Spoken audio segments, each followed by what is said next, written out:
Good morning, সবাই কেমন আছো? আশা করি খুব ভালো আছো, আমিও খুব ভালো আছি। আর আজকে হচ্ছে 19শে জ্যৈষ্ঠ, লোকনাথ বাবার পুজো।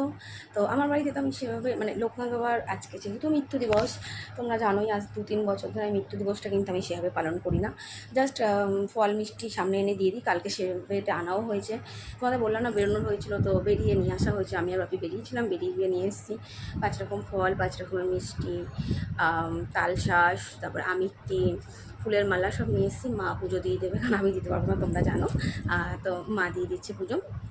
তো সকাল সকাল পুজো কমপ্লিট হয়ে গেছে। আমি অ্যাকচুয়ালি জন্মদিনটা করি, মৃত্যুদিনটা করি না। তাই আমি মৃত্যুদিন আজকে 19শে জ্যৈষ্ঠ, যেহেতু বাবা লোকনাথের মৃত্যুদিন, তোমরা সবাই জানো। তাই আমি আজকের দিনটা জাস্ট এইভাবেই ফল মিষ্টি সামনে দিয়ে দিই, আর কিছু করি না। আর জন্মাষ্টমীতে যা করি সেটা তো তোমরা দেখতেই পাও। তো তোমাদের কার কার বাড়িতে লোকনাথ বাবার পুজো হয় সেটা অবশ্যই কিন্তু কমেন্টে জানিও। আজকে আমার সকালে কাজ বাজ হয়ে গেছে, অনেক সকালে উঠেছি জানো। 5:30টায় উঠেছি, কারণ ছেলের আজকে থেকে মর্নিং স্কুল স্টার্ট হলো। যেহেতু সরকারি স্কুলে পড়ে, জানোই তোমরা, এই গরমের জন্য মর্নিং স্কুল স্টার্ট হয়েছে, 7:45 থেকে স্কুলে স্টার্ট হচ্ছে।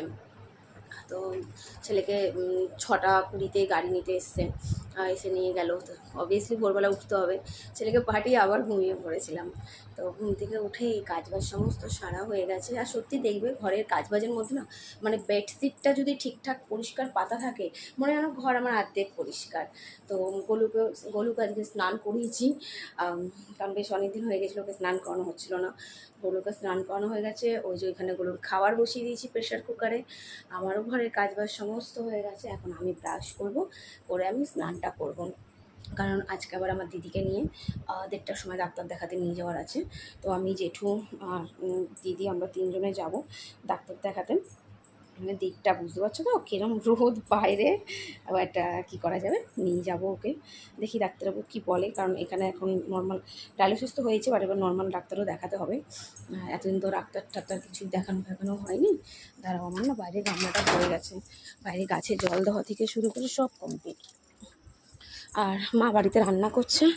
আমার শরীরটা, সত্যি কথা বলতে জানো তো, দুদিন ধরে 3-4 দিন ধরে রাতে আমার ঘুম হচ্ছে না ঠিক মতন। বুকের ভিতরে কেমন ধরপড় করছে, কেমন একটা জানি হচ্ছে। তো যাই হোক, মা কাছে থাকলে, মা থাকলে যা হয় আর কি। মা তাই বললো যে তো রান্না করতে হবে না, আমি একা রান্না করে নেবো। তো মাই রান্নাটা করে নেবে। আমার তো আবার আজকেও ট্রেনিং আছে জানো, আজকে আর কালকে ট্রেনিংটা আছে। কালকের ট্রেনিংটা শেষ হতে আমার অনেকটা লেট হয়ে গেছিলো। তারপর একটু বাজারের দিকে বেরিয়েছিলাম, এইসব মিলিয়ে আর হয়ে উঠলো না কাল লাইভে আসা। আজকে ভাবছি, দেখছি আসার ইচ্ছা আছে। আজকে আবার এক জায়গায় নিমন্ত্রণ আছে আমাদের, দেখছি যদি না যাই তাহলে নিশ্চয়ই আসবো লাইভে, ঠিক আছে? তো চলো, আপাতত অনেক গল্প করে ফেললাম এইটুকু সময়ের মধ্যে, বাকি গল্প পরে হবে। টাটা।